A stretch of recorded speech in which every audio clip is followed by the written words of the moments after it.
Hey everyone, this is Founders 365 with me, Stephen Haggerty, and today I'm joined by Helen Sanders. I probably said that wrong. I know I have. How are you today, Helen? I'm really good. And actually, it's Helen Sanders or Sanders or Sanders. maybe not Saunders because there's no U. But yeah, that's true. Sanders. Oh, now I'm just making myself look bad now. No, you're not. No, you're not at all. It's Helen. Helen, yeah, that's it. That's it. Who uses surnames now anyway? No one. No one. Exactly. So, Helen, you are the founder of Your People Partners. Correct. Based out in Bristol, right? Yep. In Bristol, cover the whole of the UK, do a bit in the US, have done a bit on mainland Europe. That's not as easy these days for obvious reasons.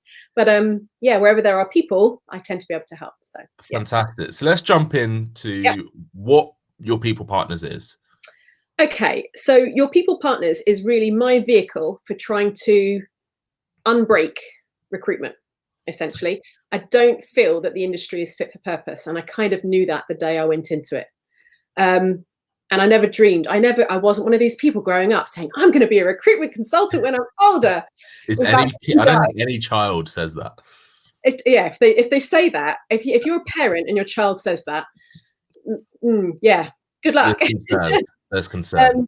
Yeah, absolutely. So I came into recruitment completely accidentally. My brother was in recruitment, and in our family, he's the obvious recruitment consultant. And he needed someone to go to an interview in Bristol because someone had pulled out, and I wasn't working at the time. I thought, yeah, you're my brother. I'll help you out. And then I was the one that got the job. Why not? Yeah. Give your brother a little fee. Why not? Well, yeah. And have I had any of that fee? That's Not a whole other problem. Every Christmas that probably comes up. No, I don't mention it. I just give him the glare. I just give him that look. The famous glare. Yeah. So Andrew, any time now, if you need to send me anything, nice gift, that'd be lovely. So yeah, having joined recruitment, not meaning to, and realizing that even in 1998 when I joined, it was all about, and I'll come around to why Your People Partners exists in a minute, but it was all about how many CVs have you sent out this week? And I was kind of like, but they're not CVs, these are people.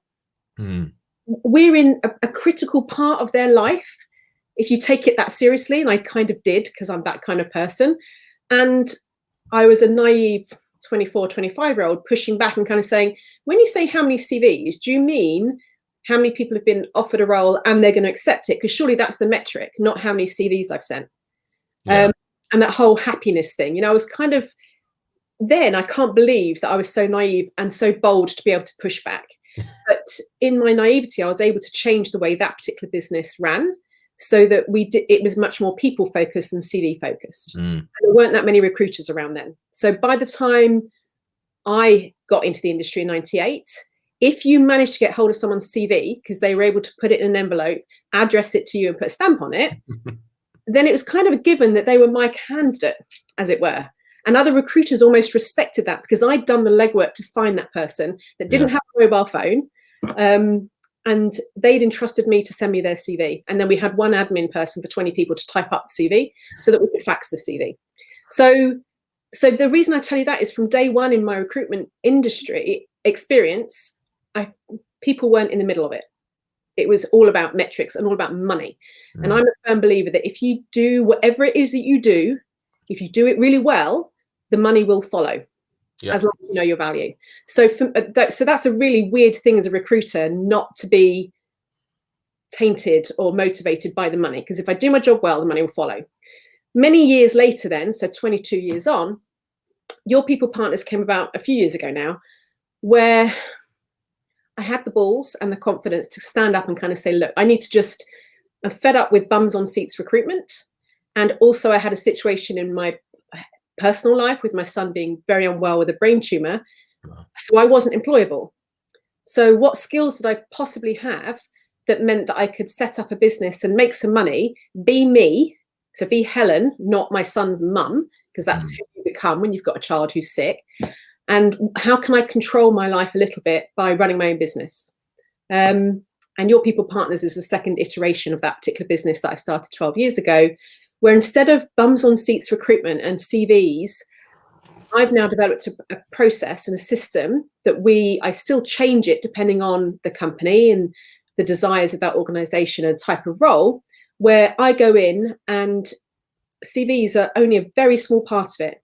And the last 2 years, most of the people that I've hired with our other organizations, the people that are doing the hiring in the company don't see the CV until the very end. Wow. Completely different then. Yeah. Yeah. And in the meantime, I spent 10 of those years, up until about 3 or 4 years ago, writing CVs for chief execs and C-level people. Mm. If they need my help to navigate the process, then there's something very flawed in our recruitment process. Yeah. Very flawed.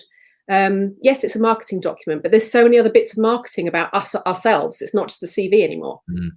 That you can look at LinkedIn, which shouldn't be a replication of CV. You can look at video. You can. There are so many footprints that you can find about people online. You can make a kind of judgment as to whether they might be of interest to you and vice versa, without looking at someone's CV. And you get to know someone a lot more if I haven't briefed you. Let's say I'm hiring for you. If I haven't briefed you about the 10 people that are going to be in a workshop, because that's the first part of the process, and you just tell me at the end of the day, who are you drawn to? Who did you see that little twinkle in their eye that you were really excited about? And that you have that level of trust with me that as a team, myself and my team have managed to bring together 10 people who we know on paper and us having interviewed can do the job. Now, who are you drawn to? That puts people right in the middle of it. Mm. So it's a whole journey. Your people partners is the culmination of day one, what the hell is this game that I'm in now, all the way through to today, and making a difference to business owners' lives. Because I know when we hire for business owners and not corporates, it's so much more personal, it's so much more risky. There's their money usually at risk. There's their stress levels, there's their marriage, there's all of that involved in their family. And so I take it quite seriously, as do my team, that we have to get it right. Yeah, definitely. And it sounds like you've created a system, and like you said, that really does put the people first, which I'm a complete believer in. So kudos to you for doing that. But when you're speaking to new clients, or when you're trying to get seen by new clients, how do you make that come across? Because there are just so many recruitment companies now. How do you make yourself still be heard, and that value proposition sort of clearly understood, I guess you could say? So it's a really good question, because there's two answers to it. The first one is, I've been quite fortunate for the last 5 years that all of my business has come from either me meeting people over a period of time. That could be networking, that could be masterminds. And either they work with me or they meet other people whose pain point is, oh my God, I need to recruit, or I've made a mistake. What do I do? So that's a really nice place to be, because the value proposition has already been spoken about and discussed, and that's why they're referring them to me. On the other side of it, I'm not a brilliant marketer, and I know I'm not a brilliant marketer. And so I have struggled, I have to say, over the last 5 years, well, the last 12 years, to really get that message across in a really easy way. You asked the question, I probably talked for 12 minutes about the answer. It's a good answer there. Thank you. But the whole elevator pitch, I don't know how I can do that. Yeah. So, and in order for me to scale my business so that I don't just have a job within my business, but I have a larger group of recruiters who do the day-to-day, I want to be the evangelist to go out and change the world of recruitment. I can't change recruiting companies. That's not going to happen. But I can change how businesses think about their people, to the point that actually, and this is going off piste from the value proposition, but I don't work with any company that won't allow me to stay within the business for the 6 months after they've hired someone with us. Because invariably, the size of companies that we work with, they don't have the luxury of lots of people around to help that person. I don't like the phrase onboarding, but essentially that is what it is. And so I won't take that work. I won't work with that company, because, and that's the other bit of the recruitment process that falls down. You can spend a lot on recruiters and they'll hire you the person who on paper and in an interview is awesome. And then it falls down on day one. Yeah. Or the day before month 3. Yes. And then what do you do? Yeah, absolutely. So part of what I wanted in order to scale my business, going back to the value proposition, making sure that I can actually get what's in my head out to someone else who can market the hell out of it and allow me. That's where I want to go. I want to be that evangelist. I know that the process we have, my team are awesome at it. Yeah. So I don't need to be doing that as much, but I can do, you know, I do workshops, I do training with business owners so that they're really good recruiters. Not that they want to be recruitment consultants, but to make them better and more resilient in the process as well. Yeah, I mean, you've touched on a point right straight away in terms of knowing your strengths and weaknesses, right? And you said that you're not a great marketer, but have you always known that, or is that something you sort of found out when you went solo and when you started your own business? Because I guess before that you maybe didn't need to do it. And marketing has changed drastically over the last. Well, I mean, 10, yeah, massively. Technically, I am a marketer. That is who I am. That is my job. Yeah. So I can market. I can provide marketing and attract people to an employer's brand where they don't have an employer brand because they're a company of 5 and no one knows who they are. So I am a marketer when it comes to that side of things. Although I have worked with clients who said, no, this has got nothing to do with marketing. It's got everything to do with marketing. In terms of me knowing what my strengths and weaknesses are, I think growing up, I probably thought I was really good at everything. And because I can be eloquent, I've got communication skills, you think that you're doing the right thing. Yeah. However, I think the more that I knew what I wanted, the more I came to realize the bits that I wanted to do. And this is what I do with business owners. Which bits, what job do you actually want in your company? Yeah. I can't wear all those hats. So I've gone through that process for the last 3 years. We're like, okay, where am I at? What do I need? And which bits am I happy to give to other people? And if I'm happy to do that with business owners as part of a recruitment process, why the hell am I not doing that with myself? It's always harder to do things for yourself than you do with others, though, isn't it? Yeah, absolutely. So yeah, I don't think I've always thought I wasn't great at marketing, but I definitely know it's not my strength. To the point that I met with a really fantastic business owner yesterday who I've worked with for 5 years now, an awesome, really inspirational woman. And she said to me, I need to tell you something. Your LinkedIn is so boring. It's so not you. Who writes it? And then her face was like, please tell me you don't write it. Because I think I was kind of like, oh, okay, well, thank you for the feedback. And that again is, you know, that is someone who knows me really well, has worked with me, I've hired her entire team, telling me, look, you know, you need to be more you. And that's the marketing bit, isn't it? How do you? If I was just a normal recruitment consultancy, I think it'd be a lot easier. There you go. That's an interesting one in terms, because you know, LinkedIn is full of recruiters. I ran my own recruitment company for a couple of years, so I know the pain. Welcome to the family.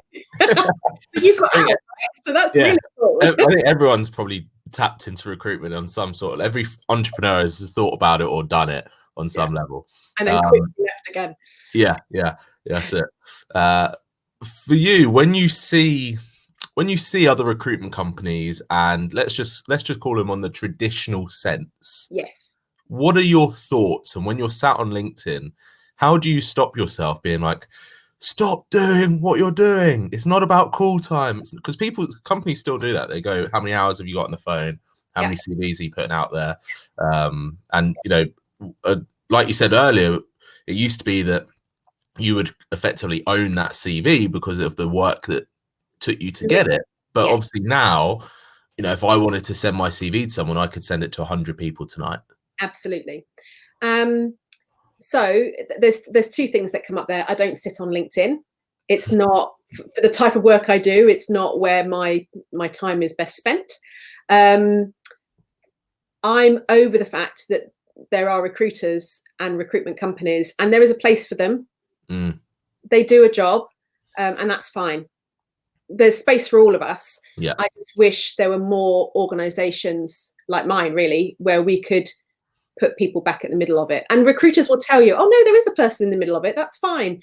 But how many times do they get an email 6 months later? And this has happened to me 6 months later, where I placed a guy who wanted to take a drop from 75 grand down to about 40 or 50.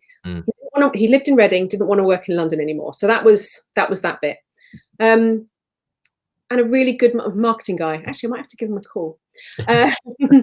And he I don't, when I get a CV, I don't call them straight away. I send them a link to my diary and I invite them to call me.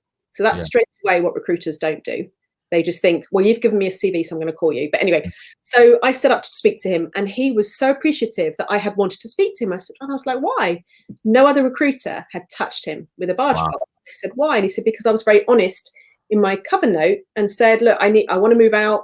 We've been going through IVF. We couldn't have children, blah, blah. I need to change something. My job has to give. So it took us a while, but we did get him an awesome job, a really lovely job, lovely business owner who couldn't believe his luck, couldn't believe that he could afford this person. Yeah.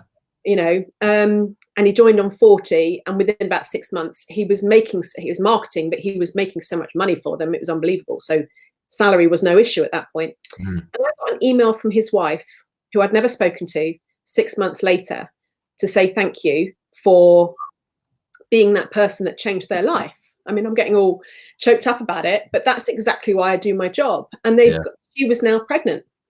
Wow. And for her to have felt, how many times do we complain about people, but how many times do we get someone's details where she had nothing to do with me, but I'd made a difference to that family? Yeah. That is why I do what I do. And I've completely forgotten the question now. So, no, I mean, that's fantastic, because that must have been such a moment for you, though. Yeah, that's huge. That was pure validation. Yeah. Pure validation. Yeah, I'm going to reach out to him over the weekend, actually. I'd love to see how he's getting on. That was good 3-4 years ago. So so in answer to your question of when I'm sitting on LinkedIn and recruiters it's all the same old stuff, I haven't got the bandwidth to worry about that. And that's me being cocky or arrogant.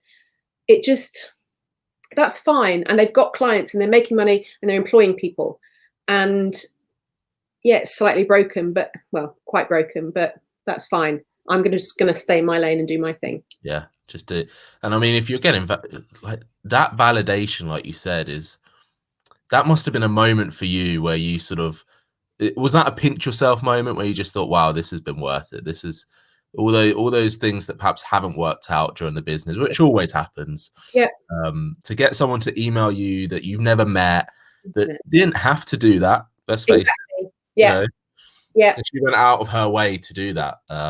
Just shows how, again, from an outsider's point of view, so from my point of view, it just shows how value-led your business is. Yes, absolutely.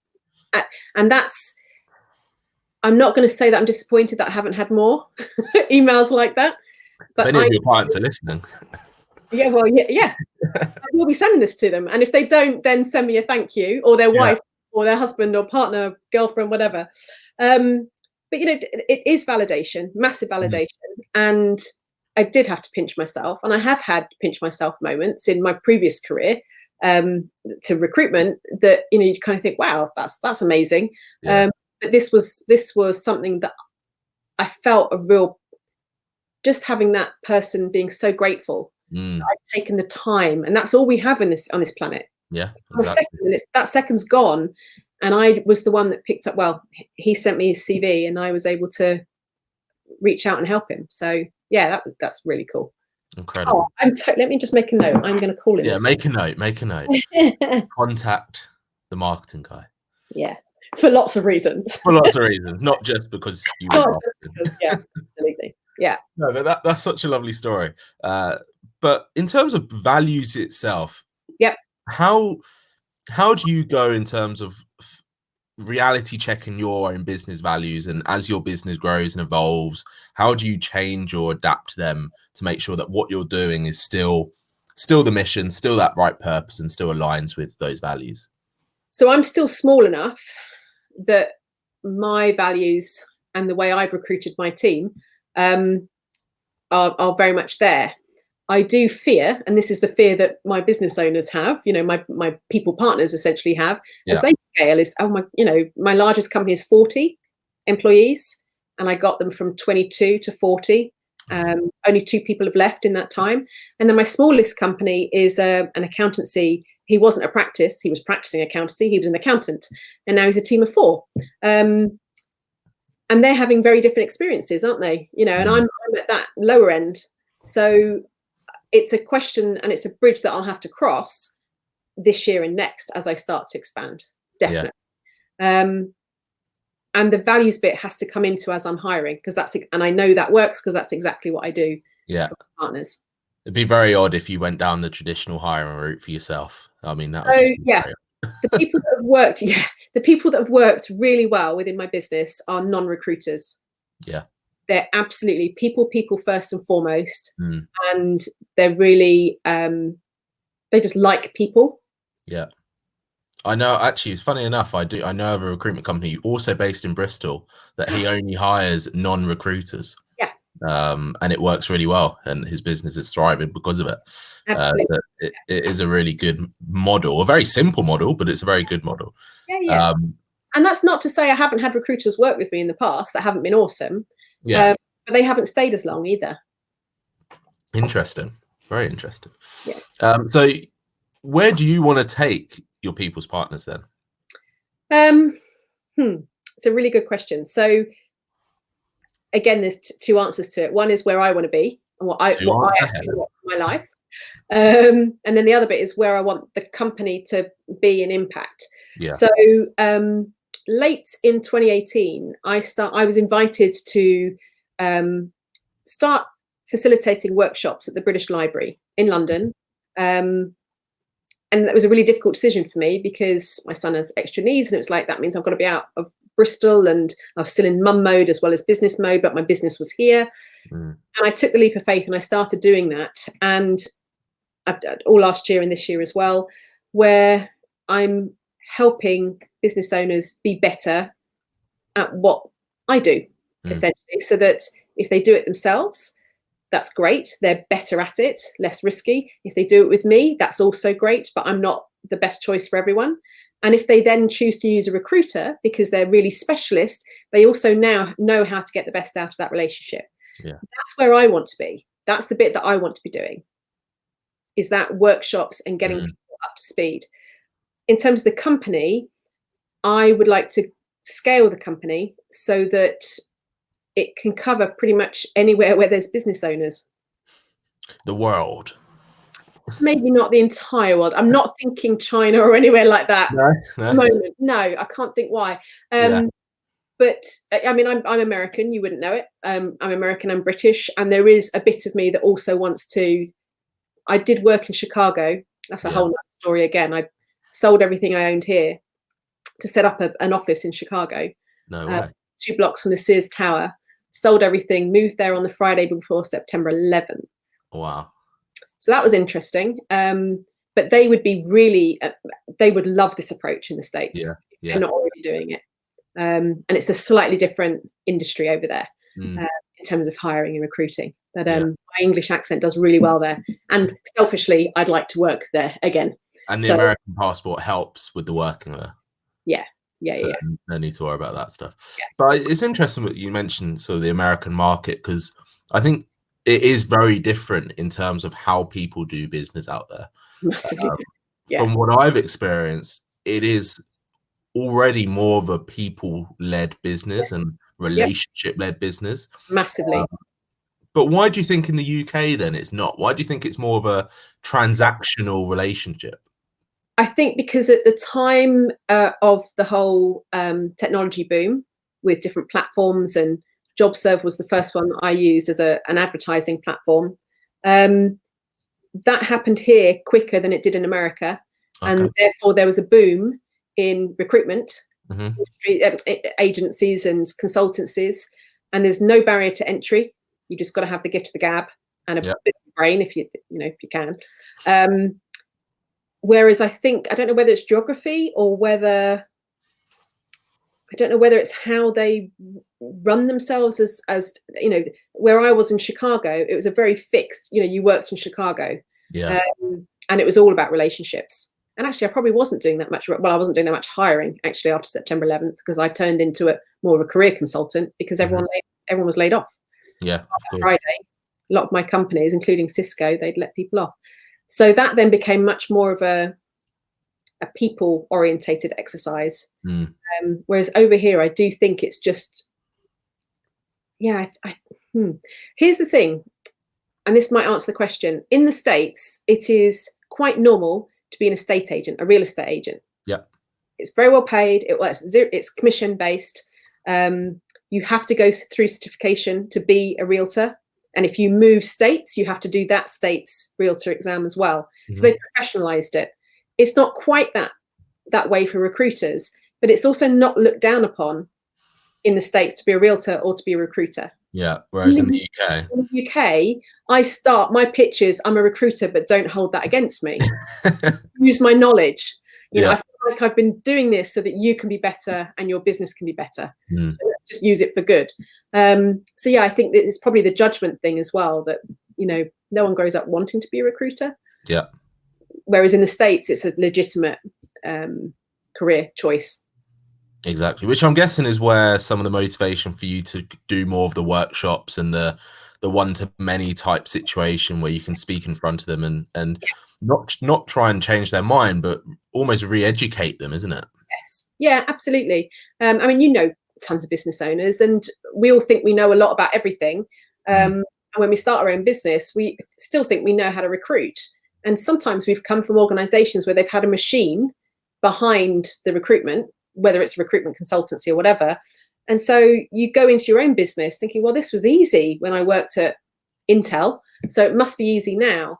So it is a re-education, but it's adding to their education. Yeah. So it's not undoing what they already know, it's adding to it, because there's still valid stuff that they've done to recruit, right? You know, being able to read a CV is a massive skill. Yeah. So it is a re-education, but it's also adding to it. One part of the workshop, which I absolutely love, is I give the participants, yes, I do a bit of talking, but it's actually much more about them doing.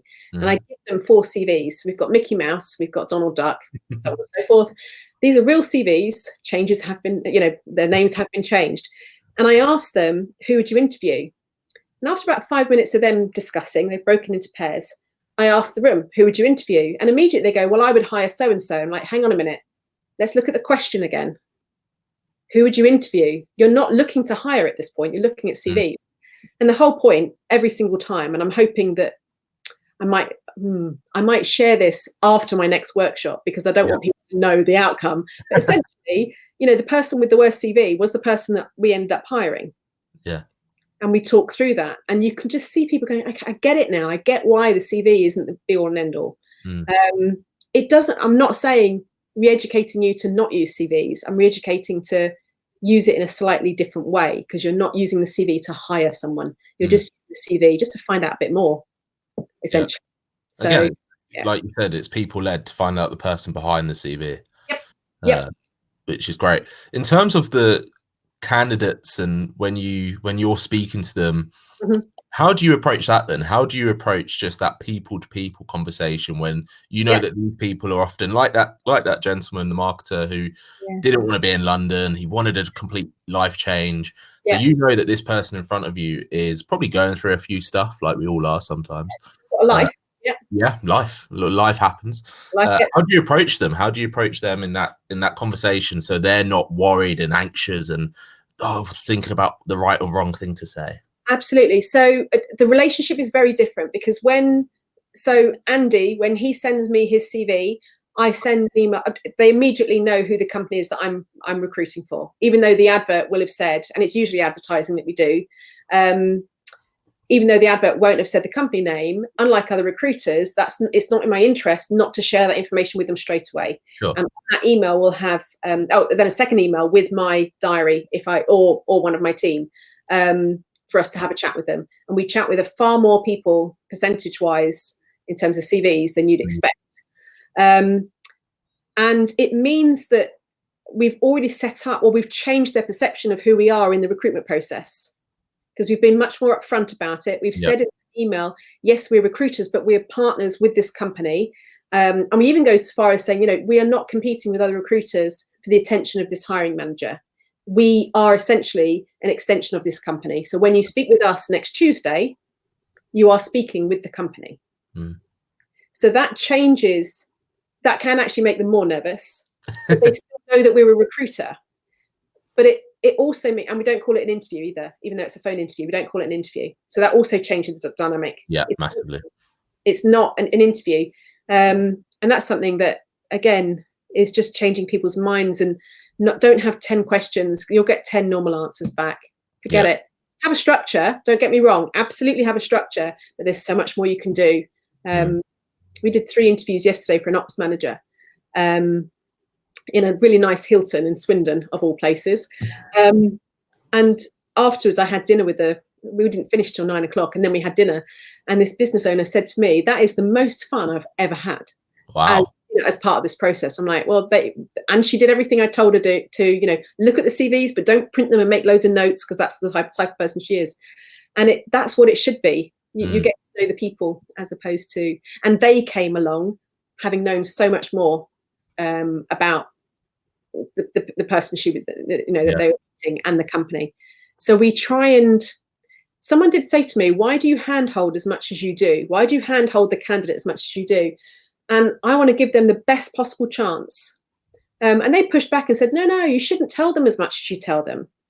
Like, but actually, if I'm an extension of a company, then I shouldn't be treating it the way recruiters do. I should be trying to facilitate the best possible experience for everyone, whoever they are. So that even if they don't get the job, their experience has been a really positive one. Yeah, 100%. That filters all the way through the process, all the way through. And you're always making sure that first relationship is really built on a really strong value-led bond, which is great for the employer, great for the hopefully new employee, which is really good.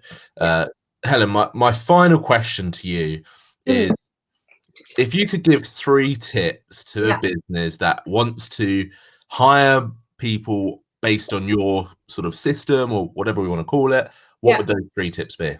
So I knew this was coming because I've listened to your other podcasts. Not all of them, but a lot of them. So 3, I had 5, and then I went to my husband and said, what do you think? And between us, we've come up with knowing your value. That's something I haven't been very good at. So I charged rock bottom to begin with, because I didn't feel the confidence in my value added proposition. The second one is about sharpening your saw. Look after yourself as a business owner. If you do not look after yourself, there will be no business. Love that. Don't wear being a business owner as a badge of honor. Yes, we've got to work hard, and yes, we've got to do all the things that keep our business going, but don't feel bad if you take a weekend off. I mean, come on. And then the last one is what I've learned, what we talked about earlier, is buying in the expertise. You can't do everything. You're brilliant because you're a business owner and you've got lots of hats to wear, but choose which hats you're really good at. And the way that I look at that is, if I was to not be doing this tomorrow, what sort of job would I go for? I would not be looking for a recruitment consultant job. That's a really good way to look at it. That's a really nice way to look at it. And 3 fantastic tips. Helen, if anyone wants to get in touch with you, reach out to you, speak to you, what's the best way for them to do that? You can call me. You can email me at helen@yourpeoplepartners.com. And if you would like to come to the workshop, if you're anywhere near London on Tuesday week, March 3rd, 2 till 6 at the British Library, please come along. We've only got space for about 3 or 4 more.